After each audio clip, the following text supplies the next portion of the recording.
Guys, so today I'm here because I would like to do a little video just kind of giving you guys my tips and tricks and things like that I do as far as breastfeeding. I have been on my breastfeeding journey since my baby was a newborn. I actually started in the hospital right after I gave birth to her, and I have continued to do so, and she is at this point 9 months old. So I just figured I'd make this video just to kind of, tell you guys about the things that worked for me, things that maybe didn't work for me, things that have helped me a lot, so that maybe someone else can be helped as well. So I'll start by giving you guys the reasons why I decided to breastfeed. I was just very, in awe of all of the different benefits, like, lowering the risk of this, increasing the ability of this, and then I loved, like, one of my favorite things about breastfeeding was the opportunity for mom and baby to bond more. And I just kind of felt like not only is the baby's source of nutrition coming from you, just like when you were pregnant, but you're holding them close to you, you're getting all that special skin to skin time and all of that. So I really love that aspect of breastfeeding. I still do. Even though my baby has gotten a little bit older, I still really enjoy the bonding aspect of it. I do feel like breastfeeding has helped with her immunity and just like her immune system overall. It's very strong. She has not gotten sick at all, and I just feel like it helps with that a lot. She's definitely one of those, they say you can tell a breastfed baby because like they'll be all chunky and healthy looking, so I love that, and I just love feeling like she has that extra little layer of protection. I'll say I considered breastfeeding to be giving her an additional layer of protection and providing her with things from me that might be beneficial to her. I will say though, I am very strict about, I do not mom shame. So in my opinion, you can bottle feed, you can breastfeed, it does not matter. You do what works for you. But I've always said that I would not mom shame no matter what, because you never know what somebody's situation is. You never know what their reasons are for what option that they choose. And ultimately it's about what works best for them and their baby. That being said though, this video is going to be aimed towards those moms that maybe are looking for, some things about breastfeeding, and maybe you're interested in it and you're just searching the internet for stuff about it, or maybe you're trying, you're doing it but you're not quite getting it to the level that you want to, or something like that, or maybe you're just curious. So I'm going to go ahead and hop into the rest of the things that I plan to talk about.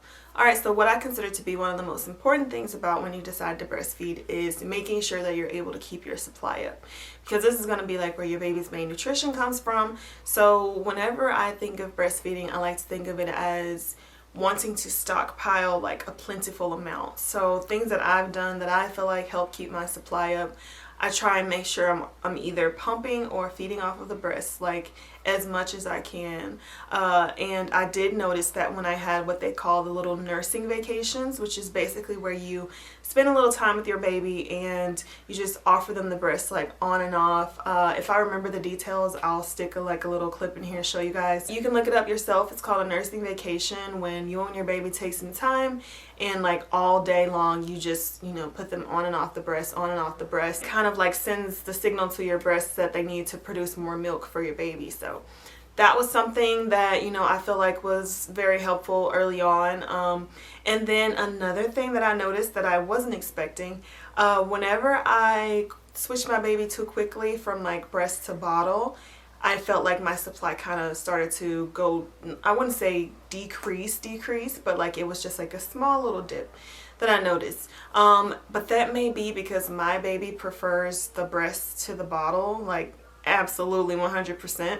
So just making sure that you have that balance. If you're going to be doing the bottle, then make sure you're also still trying to put some time in there for the breast, because apparently like our bodies, they like that natural stimulation that the baby provides whenever they're like doing the little suckling, and it's telling your breast, and your body can feel that through that little connection that we formed. So I definitely try to make sure I keep time for my baby to actually feed off of my breast.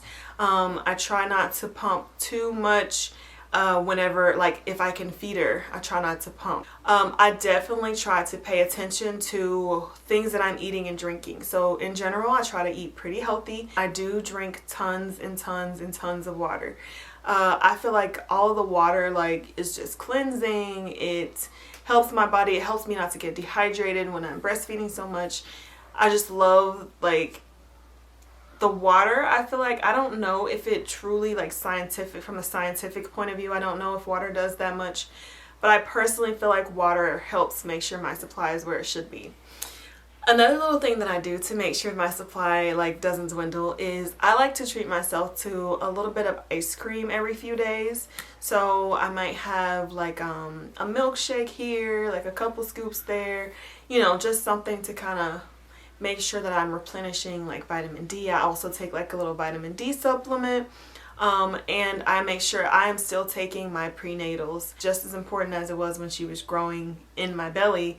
Now that she's outside of my belly and she's not quite old enough yet to be getting completely her own nutrition from other things. So definitely. So to sum that up, in order to make sure that my supply stays where it should be, I drink plenty of water. I like to, you know, add in ice cream and milk and things like that here and there.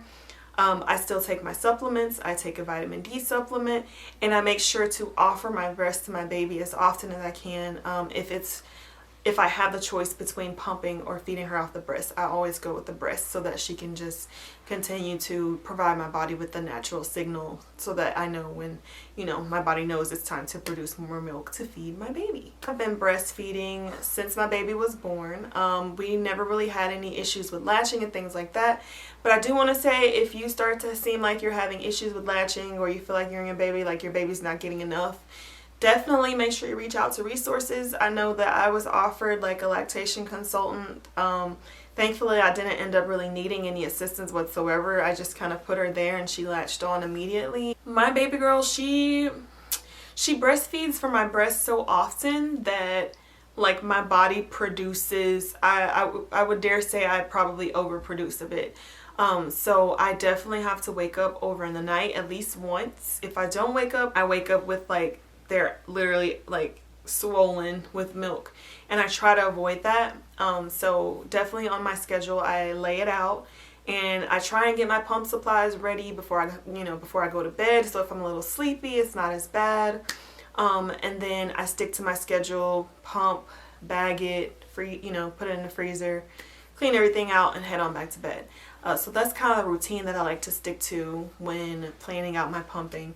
I like to sit down ahead of time, plan out my schedule, stick to my schedule. If for whatever reason something throws me off, I try not to get thrown off too badly, because it is very important when you're breastfeeding and you're trying to also pump to stick to a schedule so that you're not like exhausted, and also so that you're not losing milk. Because in the beginning, I realized I was losing more milk than I had to, because I do wear like the little, I call them breast pads, because they, catch any milk that leaks. But I do wear those like protectors in my bra all the time, because just to be safe. I don't leak nearly as much as I did in the beginning, but that was again when my body was like getting into the routine and learning and like all of that. And it's also nice to have those, of course, whenever you're sleeping, and then if you just happen to oversleep, or sometimes if I lie, if I turn over and I lie too hard on one, I might like have a little milk come out. But yeah, so things like that, I definitely try to make sure I stick to my routine, so that's likely of any of that happening. All right, so I did mention like my breasts getting to a point where they just feel so full. I definitely try to avoid that at all costs, because that's considered like engorgement, and what I don't want is anything to come of that. So I kind of have the mindset of I need to empty my breast as soon as possible, because I don't want like milk to be just sitting there, especially with my baby feeding. I don't want to, I don't know, like I said, it might be like in my head, but I just kind of feel like if it's just sitting there, then it's not really like fresh, because it's just been sitting there hanging out in my breast for hours and hours and hours. Plus it hurts. You want to go ahead and get that out if you can. Even if your baby is sleeping, go ahead and pump, put some extra in your stash, or if your baby's going to be waking up soon, then go ahead and wake them up so they can, have a little feeding. But yes, I definitely try to avoid engorgement so that it does not lead to other issues. Always try to keep my breasts nice and clean and dry when my baby's going to be, having a feeding. And then I always try to make sure that my breast pads, when I change them out, I make sure they're nice and clean and dry. My bra is clean, like everything. I like everything to be nice and clean and neat, so that we can avoid like, any issues such as infection, such as any of the other things that can happen with your breasts. So I will say that these days I don't really have issues with engorgement anymore, but in the beginning I did, as I was kind of learning. It was my first time breastfeeding. Obviously this is my first baby, so it was a learning experience. But some things that helped personally for me, warm compresses, like just taking, you don't even have to have anything special. I was gifted like these little, I call them breast warmers, and they just, you know, I'd heat them up and they just kind of sat there. That was very nice. And then also some people do like, you know, tea leaves and things like that. There's all kinds of things you can look up and find on the internet. But for me personally, warm compresses worked really, really good. And then massage was another huge one. I would say I use like just an organic, I call it nipple butter. And I think that's pretty much what they're called. But I would use like an organic nipple butter, one that was still safe for my baby. And even though it says safe for the baby, I still like to wipe it off before I feed her, you know, just to be safe. But I would use one of those, and I still do sometimes, and just like massage my breast so that it wasn't sore. Because my mindset is if you stay on top of it while you feel the soreness, you can kind of keep it at bay, and you don't let it build up, and then, you know, you can hardly touch them because they hurt so bad. So that's something that I found was helpful for me personally when trying to deal with making sure my breasts aren't too sore. I know that right now there is a national formula shortage, and that is something that has like really touched me, because it's scary. If I can only imagine, I've never had to wonder where my baby's next meal was going to come from, but I can only imagine like how all the moms and parents out there feel like, you know, the shelves are empty but your baby's hungry, and what do you do? I've been definitely reaching out, keeping an eye out when I'm at the store if I see formula, you know, something that we've never experienced before, and it's definitely scary. Thankfully I've been blessed to have still an overproduction of breast milk for my baby girl. But I do understand that, you know, for some people, formula can be a lifesaver, and it's just very sad what's going on. I'm praying that they get everything resolved very soon. But, you know, I've just been trying to do as much as I can to help. I have been donating a lot of extra breast milk, and, you know, just as quickly as I can get it out, it takes like a village. And when it comes down to it, like, it's all about the babies, and you know, I hate to think of a little baby not getting what they need. But yeah, I did want to address that because I know that that's something that's going on. But breastfeeding, if you're able to, does allow you that extra security. Plus it's way cheaper, right? It is a sacrifice though. I will say a lot of people don't realize it's a huge sacrifice, breastfeeding, because not only are you sacrificing like your body, your time, you know, it takes a lot of effort. It can be strenuous physically, emotionally, you know, it just takes a lot of work. So definitely, if you know somebody that's breastfeeding, you know, like maybe shoot some kudos to them because they are putting in work. I'm going to show you guys in just a second kind of how I organize my supply. I do this maybe every couple weeks or so because, like I said, my baby, she takes her breast milk, she prefers it directly from the breast, so I don't have to do organizing as much. But I do like to go through my supply and organize it according to date, just to make sure I'm not missing any that are close to expiring or anything like that, so that I can pull them on out and either give them to her in like some of her meals or donate them. But definitely don't want them to go to waste. So I'm going to show y'all that in just a second. Okay, so this is where I store my milk that I need to go through.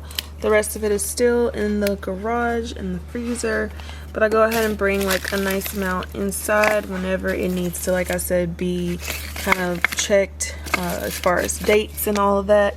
So I'm gonna go ahead and grab these out of here, and then I'll show y'all how I do that process.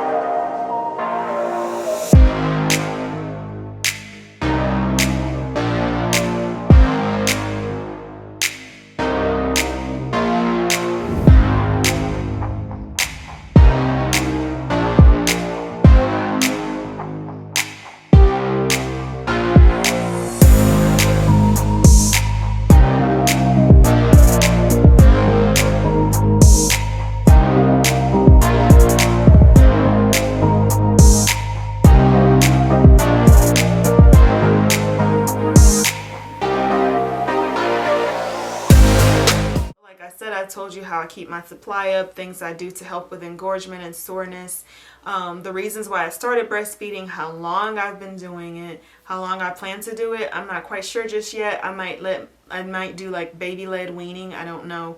We'll just kind of see how she does. But right now she's still very much like full-on breastfeeding along with her solids.